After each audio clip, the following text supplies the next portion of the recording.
Hello students.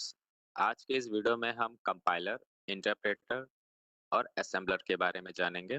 इन तीनों topics में से सबसे पहले हम कंपाइलर के बारे में जानेंगे। ठीक है, चलिए स्टार्ट करते हैं इस वीडियो को।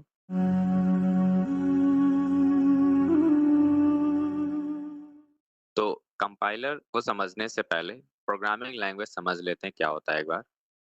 प्रोग्रामिंग लैंग्वेज एक भाषा होती है जिसका उपयोग हम कंप्यूटर को निर्देश देने के लिए करते हैं। कंप्यूटर को क्या करना है ये बताने के लिए हम प्रोग्रामिंग लैंग्वेज का यूज करते हैं। अब प्रोग्रामिंग लैंग्वेज में दो कैटेगरीज होते हैं। एक होता है हाई लेवल लैंग्वेज, एक होता है low level language. High level language इंसानों के काफी करीबी माना जाता है क्योंकि वो इंसानों की भाषा का ज्यादातर उपयोग करता है इंस्ट्रक्शंस को लिखने में। और लो लेवल लैंग्वेजेस मशीन के काफी करीब माने जाते हैं। लो लेवल लैंग्वेजेस में असेंबली लैंग्वेज आता है और मशीन लैंग्वेज आता है। मशीन भाषा में लिखे गए निर्देशों को ट्रांसलेट करने की आवश्यकता नहीं पड़ती है क्योंकि कंप्यूटर उसे सीधे समझ सकते हैं। असेंबली लैंग्वेज भी मशीन के काफी करीब मानी जाती है और असेंबली लैंग्वेज में हम निमोनिक कोड्स का यूज करते हैं, जैसे ऐड, सब्ट्रैक्ट, ये सब शब्दों का यूज हम असेंबली लैंग्वेज करते हैं। तो ये ह्यूमन फ्रेंडली थोड़ा कम होता है और मशीन के काफी नजदीक ज्यादा माना जाता है। अब बारी आती है हाई लेवल लैंग्वेज की।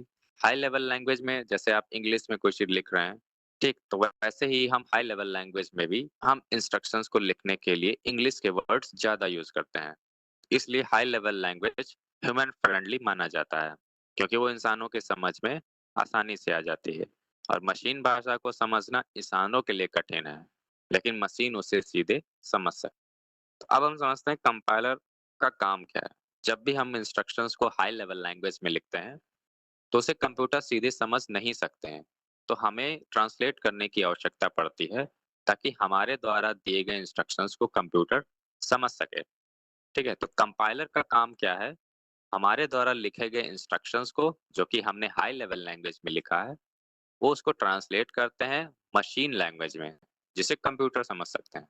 कंपाइलर के अलावा इंटरप्रेटर भी ट्रांसलेटर का ही काम करता है। तो कंपाइलर और इंटरप्रेटर के काम करने के तरीके में थोड़ा सा अंतर होता है। देखिए, कंपाइलर पहले पूरे फाइल को पढ़ेगा, उस फाइल को जिसमें आपने इंस्ट्रक्शंस को हाई लेवल लैंग्वेज में लिखा हुआ है, उस पूरी फाइल को पढ़ता है और उसमें अगर कोई गलती नहीं होती है तो वो पूरा फाइल को ट्रांसलेट कर देता है मशीन लैंग्वेज में। ये कंपाइलर के काम करने का तरीका है। इंटरप्रेटर उस फाइल में लिखे गए इंस्ट्रक्शंस को लाइन बाय लाइन रीड करता है और अगर उस लाइन में गलती नहीं है तो वो मशीन भाषा में उस लाइन को चेंज कर देता है। तो कंपाइलर पूरी फाइल को एक साथ ट्रांसलेट करते हैं, जबकि interpreter line by line translate करते हैं। अब हम समझते हैं असेंबलर क्या होता है। अगर असेंबली लैंग्वेज में कोई इंस्ट्रक्शन लिखा हुआ है तो उसे मशीन भाषा में बदलने के लिए हम असेंबलर का यूज करते हैं। ये स्पेशल असेंबली लैंग्वेज के लिए ही डिजाइन किया गया है।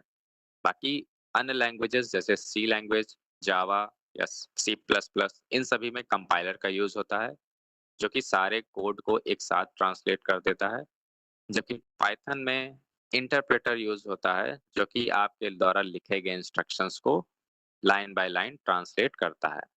तो उम्मीद है आपको तीनों टॉपिक अच्छे से समझ में आया है। यदि आपको कोई डाउट हो तो कमेंट सेक्शन में जरूर बताइएगा।